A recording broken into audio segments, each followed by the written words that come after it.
I often get asked the question, how do I choose a professional cuddler? How do I go about finding a right match for me? Well, I'm about to do a new series that will hopefully give you some insight on what's possible, what's out there. And I'm going to use Dungeons and Dragons 9 alignments to kind of paint pictures for you. Now, these different types of alignments are not going to be black and white, right? So if I describe an alignment, it's a possibility that this person can have all these kind of characteristics, but of course we're all unique and one of a kind. So I don't know, but we will see, and if you're a professional cuddler, see as I do this series, which one you're most aligned with and how you show up in sessions. And maybe we can make some matches for people. Tell me who you are and where you're from. So, okay. And we're only going to do 4 alignments because of the 9 alignments. Hopefully you're not in session with somebody who's like evil. Evil's gone. Now, there are spaces where that might be a possibility to play in an evil space with an evil alignment, but that's not professional cuddling.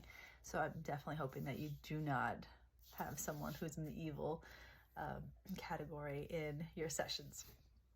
So we're going to start off with the first one, Lawful Good. Lawful Good is so high level moral and ethics, right? So what you're going to see potentially is maybe when you request a session with them, they're going to have these documents, here, sign here, please read this, understand the consent, understand like all the boundaries, make sure you know exactly what you can expect in a session. You might walk into the session and have printout of the rules on the wall. They may also ask you for your ID. Like, I'd like to see, who you are, prove that you're not some kind of wild person out there in the world. They may, I don't know, I mean, this is an extreme, but they could do a background check, like all those things that just like are really structured and organized and diligent about like the sessions and the clarity. The sessions may look like very structured and like, this is how we do the things, right? Like this is, into a position, like your hands belong here. We move from this position to the next position. That kind of level of attention to detail, as well as consent over every little thing. So it might be a type of session they're going to ask you, like, you need to ask before you do everything. So as you move through the session, if you want to touch their ear, you might need to say, like, may I touch your ears? Or may I touch your hair? Or can I squeeze you really tight? Like everything needs to be asked for potentially. So highly structured. At the same time, they are very loving and kind people. There's a very profound amount of empathy. They feel very deeply. So they truly do care. I mean, the structure is there, yes, and I don't want it to make it seem like it's cold. There's a lot of love and care and kindness. Their values are, again, high on being a nurturer, and that's why they do what they do, because they really think they're doing a great service for the world. So hence you're there. And my expectation of them is that they're going to be also very honest, and they have integrity. So what they say is what they do. And they expect the same from you. They expect what you say is what you're going to do. So that also means that in the session, if you violate one of the rules that again, you probably went over the rules in the screening call, and you probably went over the rules in session. And like if you violate one of those because you said you understood, then that might be the end of the session. It might just end right then and there. Because there won't be that kind of flexibility that you think, I'm going to get one past, I'm going to try to get in a little bit more. Probably not going to happen. At the same time, again, if they've done their work and they have good communication skills, if there is a conflict, they are fair and just, and they will, their conflict resolution skills are there. They will listen, but they will more than likely base everything on what they communicated ahead of time. Like there isn't going to be much mystery here. So on the other side, the cons to this, right? You're not looking at a very spontaneous session. This isn't a chance for you to kind of stay quiet and just, often sometimes clients will just move into a different position, kind of like they almost can't speak. You're like, say something, tell me what you're looking for. That's not going to be a possibility because everything will probably need to be communicated. And so it's going to feel a little rigid. So if you're in the session and they probably have it, again, highly organized, you're there, you're going to have step by step potentially, or you have, need to know how to communicate and ask for what you want, and like every part of the step will be there for that. So if you don't follow those kind of like guidelines, then it doesn't work, right? The session won't move forward, and that's gonna be kind of rigid potentially. They're gonna emphasize these rules. So during the session, you might even pause during the session and talk about like the rules again and the boundaries, and again, all of this is going to be centered, the structure and the organization of it all.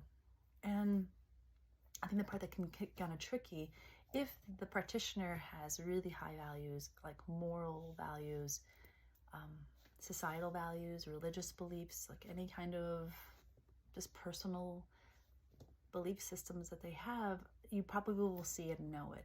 Maybe you walk into their space and it's like Bible verses on the wall, or like there's something that will show like what their beliefs are. Maybe they're very Eastern religion type of spirituality. That's going to be really centered and strong. Like you're going to know, oh yeah, this is what they think. And maybe their politics will be very public. Maybe online they're very political. You'll probably know what they stand for and they're communicating. And if you don't align with that type of thinking or belief system, that might be really difficult for you to be a part of that relationship, if that's important to you, that having that matched value system. And notes, okay. And I think the hardest part for me in this type of alignment is if they have to choose between like, here are the rules and the guidelines and like all the things that like are expected of you, versus a connection. And let's say that day you come into session and you're struggling with some stuff and you're particularly looking for a different type of session that doesn't really follow the rules, they will favor the rules. They will go with like, well, no, this is what we agreed with. And this is what you said you were okay with. And so this is going to be where we're going to stand. As opposed to really the connection being primary. They're going to be kind of more of a stickler on that. And that's okay. That's their choice. I want to remind you all that in professional cuddling, the person that makes the rules and the boundaries and the guidelines and like the space is the provider, right? And you've chosen to jump into their space and their experience for you. And of course, it's in service of you, but they really truly believe that the structure and the rules and the boundaries really is in service of both of you, of both of you. I have heard teachers talk about that there are clients out there that are looking for rules, are looking for boundaries. Maybe they live in their life where they're the boss of everything and they're looking for that structure. Well, this would be the perfect provider for you, who will have that really intense structure for you and looking for rules. And so sometimes people that are out there breaking rules is because they're actually looking for this really safe space that's very structured. If that's what you're looking for and you keep finding yourself breaking rules, well, then this might be the right provider for you.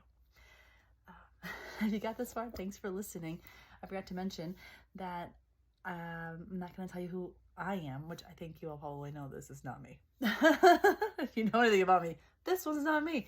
But hopefully we get to at the end of the series, you'll be able to hear more about who I am and how I work in sessions.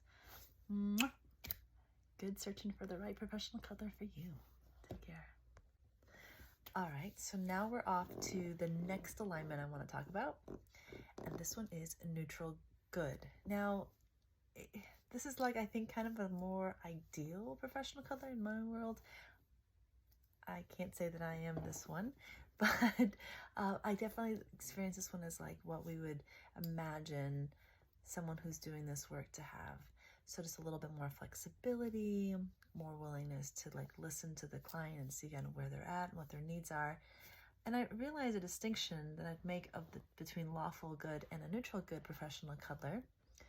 And that, let's say lawful good is going to be that person that will have all the certifications and all the training and like learn all like the rules of cuddling and like follow them letter to the law and like really believes that that is what's in the best interest of the client.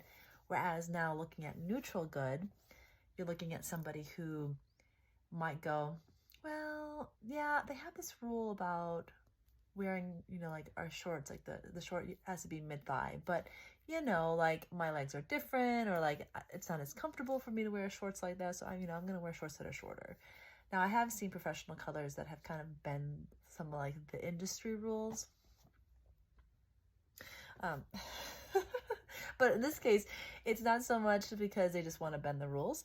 It's more because like they are looking at the situation. They're looking at like what's happening with the client, like what is in the best interest in like that space and what they're working on and like what that client needs, and go, you know what really would support the client the best in this moment would be us to kind of like skirt around some of the like the rules of the industry around professional cuddling. And again, it could be anything. I think about like if someone is using substances. I have had clients come in and they are high, or and in like the industry rules, the ones that I've seen has very clear, like you have to be free of substance use. But again, like this would be that type of professional cuddler who's like, well, maybe I smoke pot, or like, I'm okay with it, even though my state might make it's illegal. Or even if you're in your state, it is legal, right? But like, how does a professional cuddler address something like that, like clothing? Or maybe this professional cuddler is like, I really like skin on skin. So, the client is a practicing nudist, and like, we can do shirts off, potentially. Like, again, looking at, they're just not as strong in like having to keep the rules just for rules' sake. They're like, a little more flex. I totally get it, right? Because every relationship we have with our clients is unique, and it starts to become important to like listen to the client and see like what's happening with them, and create scenarios that actually support them and the space and both people. So the last distinction I'd add would be that because there's so much more about what the client wants and like listening and trying to come together with what works best, there is an additional empowerment of that client. So for those of you who have been following professional cuddling, you can kind of see there's two trains of thought in how sessions are led or experienced. There are those who professional cuddlers are very more like domineering, like this is how the cuddling session is supposed to go, and like creating the session for the client. And in this case, with the neutral good practitioner, my sense is that they would be more about like asking the client, more coaching the client, like what would work for you, like how do we meet your needs, and creates a session based on that, or empowering the client to ask for what they want. So there's definitely more of communication and relating around what works best, without much regard or less regard to like how to do the thing, right?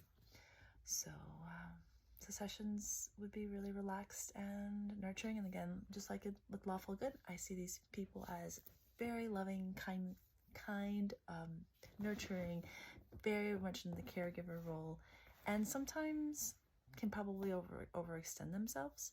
So just be really careful if this is you, that is you give, and how to be very accommodating, that you're looking at how to take care of yourself. Because in this group, that's one of the cons, right? That they give a lot, but are not watching for themselves. They're not like the lawful, who kind of has boundaries and rules, and like, this is how we do it, and like when this isn't good anymore, and then we end it. In this case, neutral good starts to get into a place where it's like you maybe overextending yourself, and looking into how to take care of that. Okay. I hope you enjoyed that.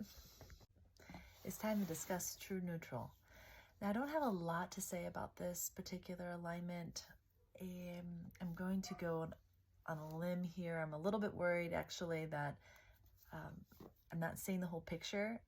From what I've also understood, is true neutral isn't often like a human thing. Like, it's really hard to strike this kind of balance in the alignments. So it's like an animal might embody this. So I'm just gonna go from my own personal experience and my intuition as to like what feels like a true neutral type of stance or an alignment for a professional cuddler. And it might be a little controversial, I don't know. This one also might fall into some chaotic neutral. So I'm just, maybe those of you who are really familiar with the alignments would give me your opinion on this. So I'm just gonna throw it out there though anyway and see how it lands. So every once in a while, I hear a story around a professional cuddler who does more. It's actually quite often.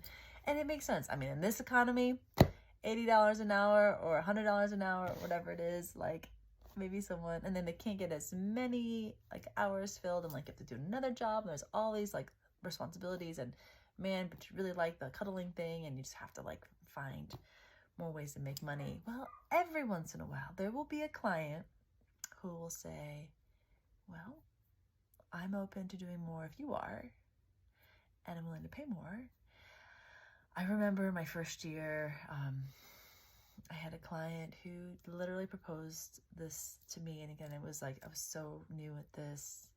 This is back, I think, in 2016. And I was like, I was much more in a lawful space at that time and really trying to do my best to uphold and like honor the teaching that I had received. And I'm just like, no, like, that's not what I wanted to do.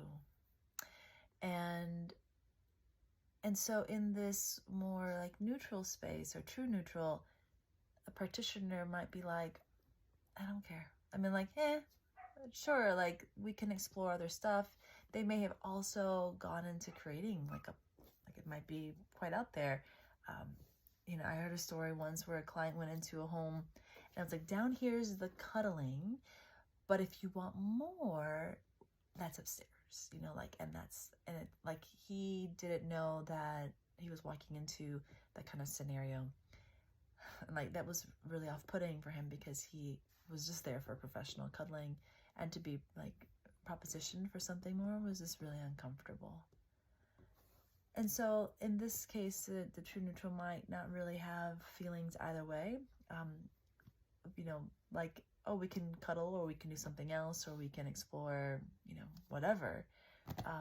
It's open, and if it works for both of us.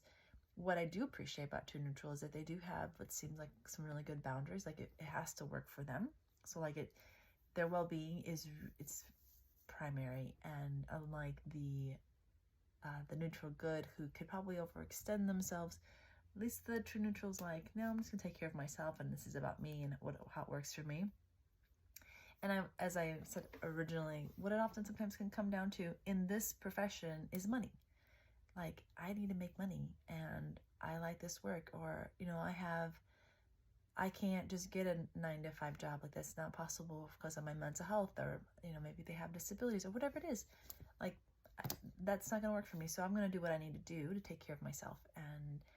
And if, cuddling works, great. And if the client and me decide on something else, we're both consenting adults, I often hear that, and we'll do what we need to do. So I think that's kind of how I sense this one.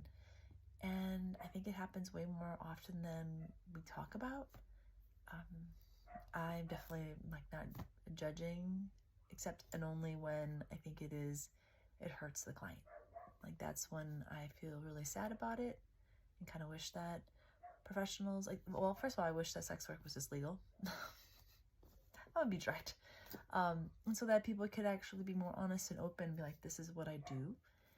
And so when it's like kind of sketchy and like a roundabout, trying to find a way to get that service provided, or like providing it, or asking for it, it just feels really kind of shadowy and sketchy. And that I kind of judge on some level, if I'm honest. But yeah, so that's your true neutral from my perspective. I'm sure there's more things that are possible. Let me know in the comments. Let me know what your thoughts are. I'm curious. And how I can make that one better. All right. See ya. Okay, so we're gonna do chaotic good now. I am terrible at keeping things secret, so I'm just gonna tell you, I am chaotic good. This is me. And I like this. This one feels really good to me. That this works for me, and I don't think all professional cuddlers. I think I'm probably maybe even in the minority of chaotic good professional cuddlers.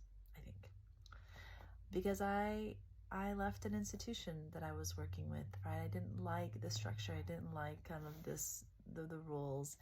And those of you who have been following me for years, you see that I have made videos about my relationships like with authority. I have a whole playlist on YouTube about my what happened with the San Antonio Police Department, and I want to talk about it. I want to talk about, you know, how difficult it is for people to do this work, or I advocate for clients and talk about what it's like for clients to be able to do this, and like the obstacles, and I want to challenge the society, and I kind of, the reason I do these videos about professional cuddling is to bring exposure and like show the world like this is what it can look like, and this is what it is, and how awesome it is, and challenging like these archaic views around touch and cuddling and human contact, like so and it is to serve, right? It is for other people. And I truly believe like the part that's kind and compassionate in me, like this is also really important, that it is in service of others and meeting them where they're at. At the same time, I am very much about me. So if you still continue to follow me, you'll see that I sometimes post things about like my communication, like texting communication, and it does look like I'm not really here to make everybody happy. I'm really here to do me and to do things that work for me and how I like to do things. And you know, I have lost friends, even, you know, just this year. I've lost people in my life who just like, I don't agree how you do your life. And I'm like, okay, thank you. And, you know, we all get to make choices. And so I do look at how this benefits me, and that I'm taking care of myself, and that I have enough space to do what I deem is right for me and works for me. So that's where it kind of gets into that more chaotic space. Again, not only will I not follow laws or rules just because, so it moves me out of the lawful, and not only am I sad, like if I live in a system that I don't agree with, I won't just whisper it to people, like I will talk about it. So that puts me in the chaotic space, and that I do care. And even if I care, it also means for me that I have opinions. I have really strong opinions. I have thoughts. But at the same time, I'm very much willing and open to hear what your thoughts are. And I'm tolerant to like, tell me how you feel. You know, especially right now with what's happening in the world and war and conflict, I have some ideas. I know that they're not complete, and I know that I'm missing a lot of important information, but I still have mine. And in sessions, I'm okay. I welcome people to come and share a totally different perspective than mine. I think that's really important, that we have spaces where we can communicate these things and disagree potentially. And I may not show you all my cards, and that's okay. I'm okay with like keeping some things to create peace in the space. I think it's why the videos I've made about erections and penises and all of that really match me, because it's so important that people can be themselves and be who they are in the space with me, and be honest and direct, and we can communicate. And there's a lot of tolerance around who you are, and that really is super, super important to me. So what are the cons? What are the things that are not so great? Here you go. And I'm, you know, part of me is like, I'm working on it. I have it on like my to-do list. So with me, you're probably not going to get all the forms, right? You're not going to get like, and I really do, eventually I need to kind of work on being more professional, explaining kind of like what the boundaries are and like what all is needed. But yeah, if I just allowed it to be my own way, I'm not very structured. I don't have a lot of like strong boundaries. My experiences with touch, and let's say in particular with men, has been very, very positive throughout my whole life. So I don't have a strong need to create this intense structure and have really intense boundaries. So there's a lot of fluidity and a lot of relaxedness with me. And for some people that are like, no, I really need strong boundaries and want this to be, you know, not only platonic in touch, but like in mind and like in body and all the things, like that might not be me. I create such a tough container in that way. Conflict resolution might be very creative. I'm not so strong on doing things really formal.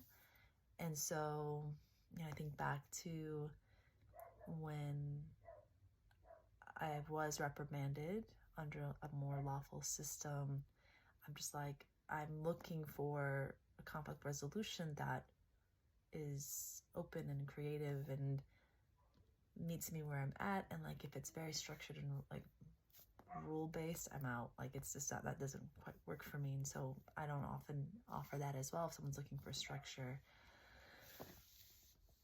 I think the last thing that I could see as a con for me would be, and this happens every once in a while in sessions, and I try really hard not to have it happen, but let's say we're talking about a really powerful, important thing, and I get really like excited, like in a, oh man, we gotta take down the government kind of attitude, or like we gotta do this thing to take down patriarchy, and I can get really into that subject with the client and forget that I'm with a client and it is in service of them, and this is important that they get their needs met here with me, and like I have to like stop and be like, almost like, I apologize that I kind of went off like that fast-paced train or whatever, like that I left the session because of the topic, and pull myself back in and remember that I'm there in service